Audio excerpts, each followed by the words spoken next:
morning ঠাণ্ডা কমাই নাই এতিয়াও এটা ধুনীয়া এটা জায়গাত গৈ আছো ক'ত গৈ আছো কিহৰ কাৰণে গৈ আছো আপোনালোকে দেখা পাব ধুনীয়াকে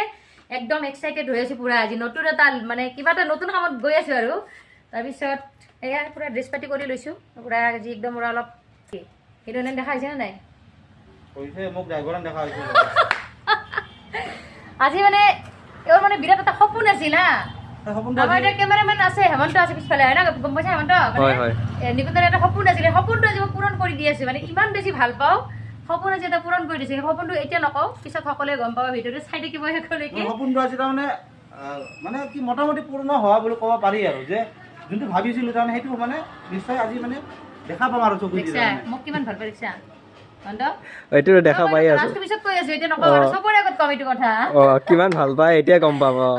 সেইটোৱে আৰু গতিকে ভিডিঅ'টো চাই থাকিব সকলোকে ধুনীয়া ভিডিঅ' এটা আহি আছে আৰু গম পাই থাকিব আৰু গোটেইখিনি আৰু এয়া আহি পালোঁ যিহেতু ঠাণ্ডা কমাই নাই ৰ'দ দিছে তথাপিতো ঠাণ্ডা গতিকে এয়া আজি আছে এটা মেকআপ বেংগলী লুকত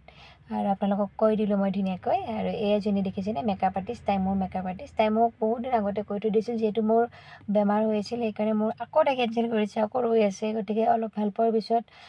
গ'লোঁ আৰু যিহেতু মোৰ ব্লাডত ইনফেকশ্যন হৈছিল সেইকাৰণে মানে স্কিনত বহুত কিবা কিবি প্ৰব্লেম হৈ আছে তথাপিতো মানে তাই কৈছে যে বৈ একো নহয় মই কৰি দিম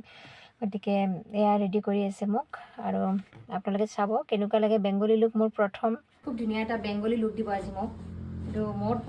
মই কিমান দিব পাৰিম নাজানো আৰু মোৰ বা আহে না নাহে বেংগলী ছোৱালীবিলাক ধুনীয়া আৰু যিকেইটা মডেল আহিছে বহুত ধুনীয়া ধুনীয়া মানে মোৰ কেমেৰামেনৰ গাৰ্লফ্ৰেণ্ডে এইটো হয় নেকি দেখাই দিয়া মইতো কোৱা নাই মোৰ গাৰ্লফ্ৰেণ্ড বুলি কি কোৱা কি কয় নেকি তা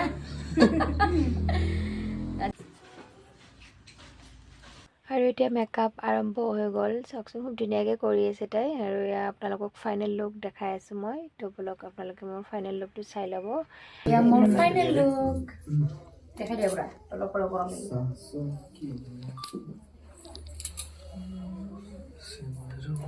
এইটো লাগিছে জনাব আৰু এইফালে মোৰ মেকআপ আৰ্টিষ্ট এইটো দেই কেনেকুৱা লাগিছে আপোনালোকে জনাব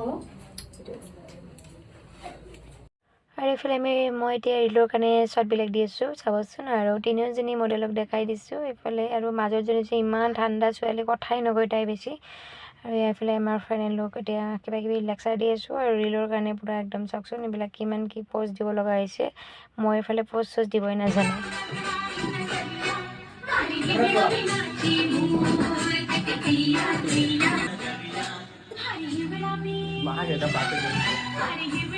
আৰু ফাইনেল ৰিলটো ইনষ্টাত আহি আছে আপোনালোকে চাব